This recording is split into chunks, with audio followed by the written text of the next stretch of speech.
Hello. In previous videos we looked at a D-type flip-flop, and we also looked at a set reset flip-flop or an RS flip-flop.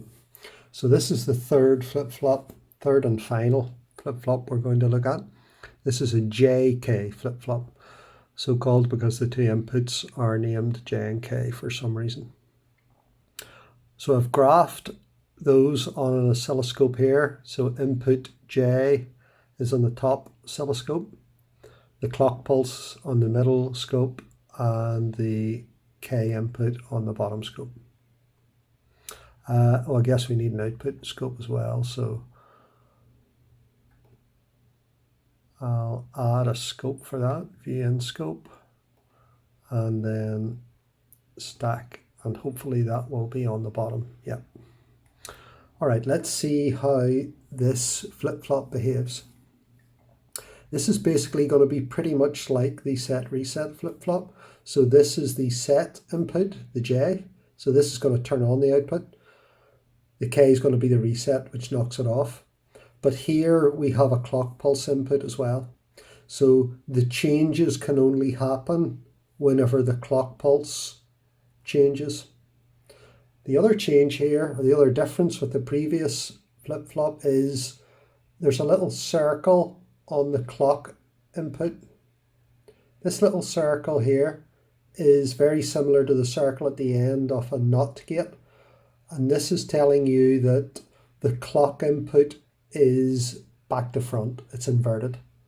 In other words, instead of the output changing only when the clock input moves from off to on, here the output can only change when the clock input moves from on to off, what we call a falling edge.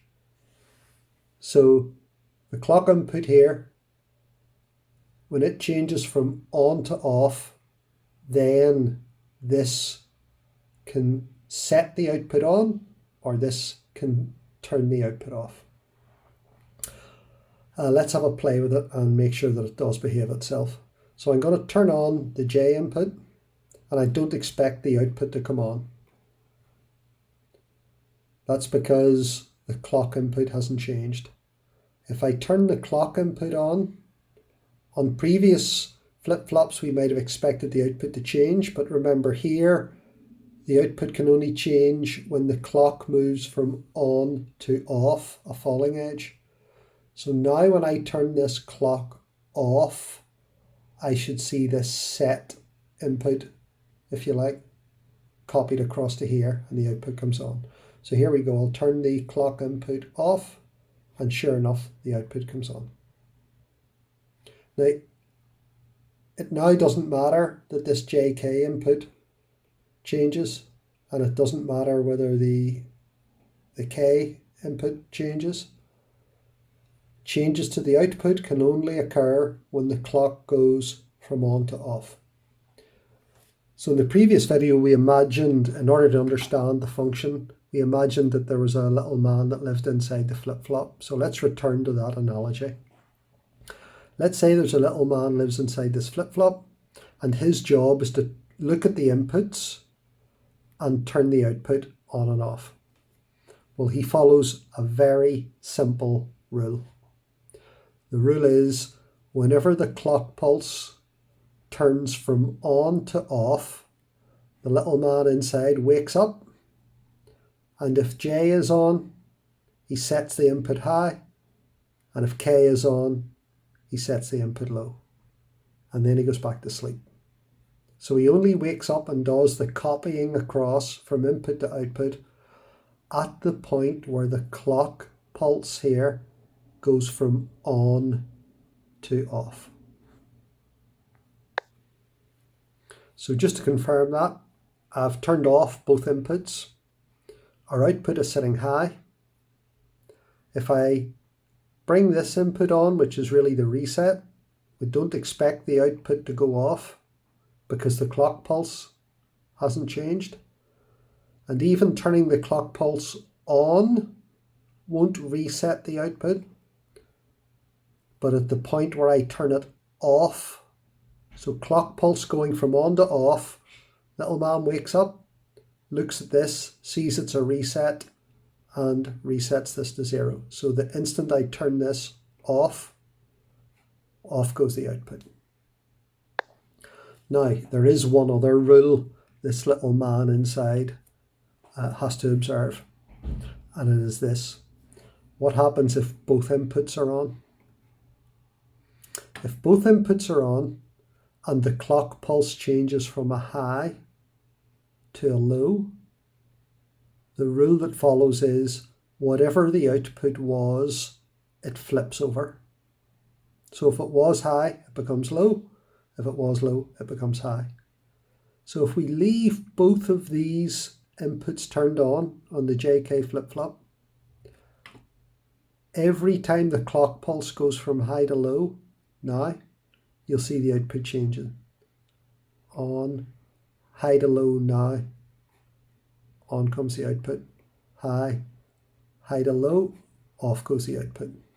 And we can see that in our graph below as well. So I'm going to sit and cycle through this clock pulse on, off, on, off, on, off, on, off. And I'm going to stop our graph at that. So here we had a series of 4 clock pulses, on, off, on, off, on, off, on, off. And all the time the J and the K inputs were high. Here on the second graph down, we can see those on, off pulses. And down at the bottom, we can see the pulses coming at the output. And we can see that every time the clock pulse goes from on to off, which is here, the output changed. When the clock pulse came back on here, nothing. But when it went from on to off, output changed again. Now, in order to save me having to click this on, off, what I'm going to do is I'm going to delete that input and I'm going to feed in here an actual clock pulse. So if I go to draw inputs and down to add clock, I can connect to here a real clock pulse. And that's a pulse that will simply go on, off at a constant rate. Oh, now because we deleted that, we don't have it in the graph any longer. So I'm just going to add that to a scope, view in scope, and then stack. And hopefully it will be at the bottom when we run. Yeah, so I'll turn those 2 inputs off and we can just see. We'll also hit reset there just to clear the graphs. So the only thing we're looking at now is the clock pulse. And you can see here that it goes on, off, green, grey, green, grey. And down the bottom you can see the graph on, off, on, off.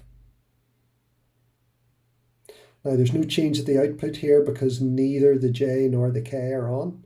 So if I turn both of those on, we should see the output toggling, as they say, on and off, on and off. So take a look at the input here. It's moving on and off, and the output on, off. And you can see them in the bottom 2 graphs. The clock pulse on the bottom graph, the output on the one above it. And what you can notice here is that the rate at which the output goes on and off is half the rate of the clock pulse. So if the clock pulse is going on and off once a second, the output is only going on and off once every 2 seconds. And this is the principle that we're going to use to build our counter.